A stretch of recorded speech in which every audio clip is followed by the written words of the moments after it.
So yun guys, good morning and we are back again for another vlog dito lang sa ating munting channel.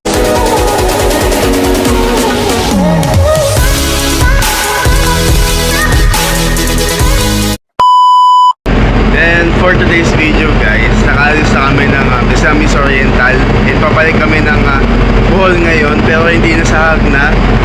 And tingnan natin kung saan tayo mapupunta sa Bohol.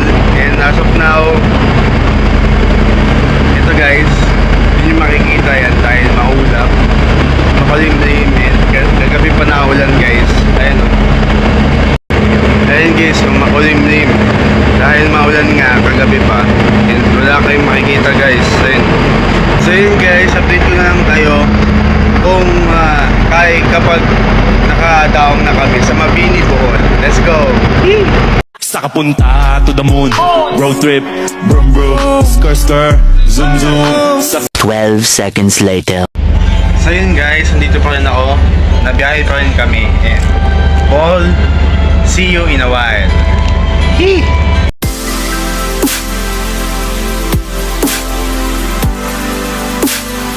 Later.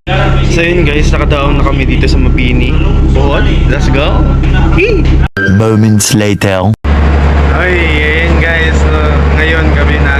And hindi pa rin kami nakakalis guys kasi hindi pa tapos diskargahan yung kargamento na dala namin, which is yung buhangin nga guys. And siguro mga ilang araw din kami dito bago makalis. Kaya yun, bukas na lang ulit guys. Peace!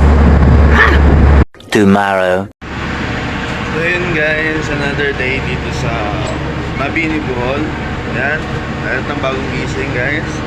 And ngayon, tinatapos na ng medyo konti na lang yung mga buhangin dito. Ayan, papakita ko sa inyo. Yan, konti na lang yan guys. Siguro buong gabi sila na dinidiskarga itong buhangin dito guys. Kaya medyo konti na lang yung mga buhangin dito. Baka siguro mga mamayang tanghali makaalis na kami, or baka hindi ko alam guys, hindi ko sure kung anong oras, kung anong araw kami makakaalis dito. Pero in-update ko lang kayo guys na ayun nga, konti na lang itong mga buhangin na nandito. Kaya yun lang, in-update ko lang kayo. So mamaya na lang ulit guys. Peace! Kasal lang ang malala, nagdapa kakatingala. Ayan guys, nandito tayo ngayon. Nandito pa rin kami sa Mabini, Bohol. And as of now, yan, nakadaong pa rin kami. And ang sabi sa amin baka next week pa daw kami makaalis dito. Hindi namin alam kung bakit, pero I hope na sana nga hanggang next week pa kami. So ayun, ang ganda dito guys, kahit medyo rural yung lugar. Simple lang, hindi katulad sa Maynila na ganun talaga ka populated nga. Dito saktuhan lang guys. Yung pamumuhay simple lang. Hindi ganun katulad nung sa sa Maynila na talagang grabe bongga yung Pero dito makakapag-isip-isip ka ng mga bagay-bagay, muni-muni ba? Yan. So yan guys, update ko na lang ulit kayo mamaya. So peace! Ha! So yun guys, papakita ko sa inyo yung lugar dito sa Mabini, Bohol guys. Ito, papakita ko sa inyo. So ito guys, ito yung daanan. Papunta dito, doon sa barko namin. And tapos ito lang yung bahay nila. Ito parang fish port. Ayan. And then ito, the rest dito bahay na, mga bahay na dyan. So yun lang guys. 4 moments later. So yun guys, nandito kami sa class ngayon. And currently, we have some visitors today. Yes sir, mga senior high schooler yan, San Roque High School. With Mike. Yes.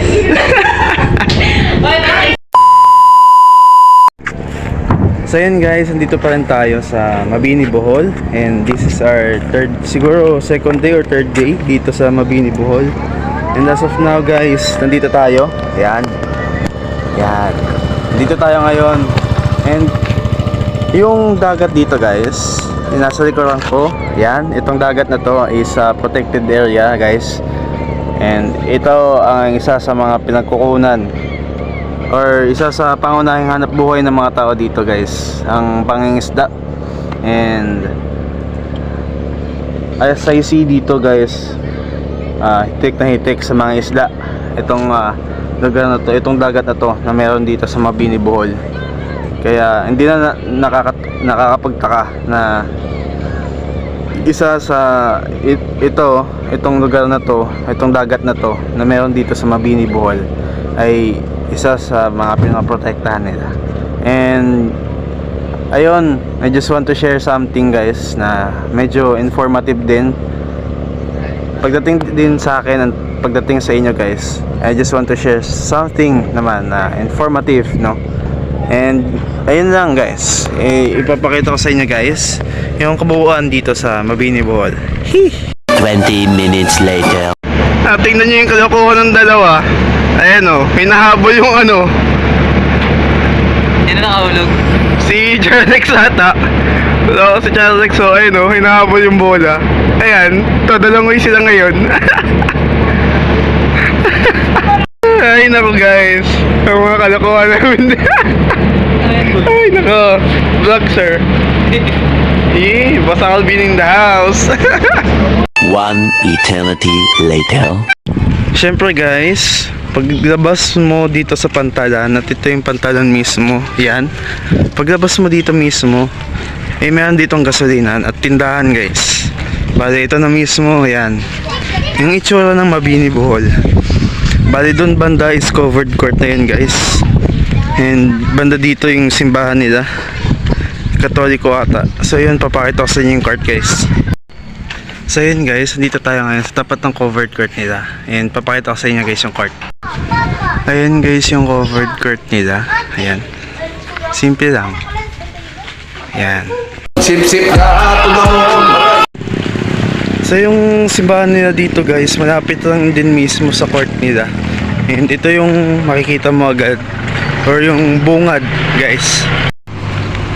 So yun guys yung simbahan nila, which is basically napapaligiran ahead ng mga puno guys. Puro puno. Ayan. Puro nyugan dito na, yung nandito guys, puro puno ng nyug guys. And ito yung mismong simbahan ng Katoliko dito guys. So yun guys, parang ito yung bulletin board nila dito. Ayan. And ito yung schedule nila guys for the rest of this month, no? Kung titignan mo guys sa labas at saka sa loob nitong simbahan na to, parang simple lang din tignan guys. Katulad lang din ng pamumuhay dito, napakasimple lang din. Walang halong kaartehan guys. Hindi naman sa kaartehan guys, pero talagang simple lang talaga yung pamumuhay dito. Katulad ng iba pang probinsya guys, talagang simple lang. So yun guys, update ko na lang kayo mamaya. Siguro magagala-gala muna ako dito. So yun guys, peace. So yun guys, meron din pala ditong beach malapit sa may pantalan doon. Ito yung pantalan, papuntang pantalan. Nandito yung papuntang Pook Beach, dito sa may Mabini, Bohol. Just then. So yun guys, dito na lang din namin tatapusin to kasi mamaya lang aalis na din kami papuntang Cagayan de Oro. Kaya yun, sa next vlog na natin ipapakita yung itsura ng Cagayan de Oro. So yun guys, salamat sa panonood hanggang dito sa dulo ng video na to. And don't forget to like, share, comment, and subscribe. And don't forget to ring the bell guys. So ayun lang, keep safe, peace out, subscribe. But I'm broken hearted, but I like to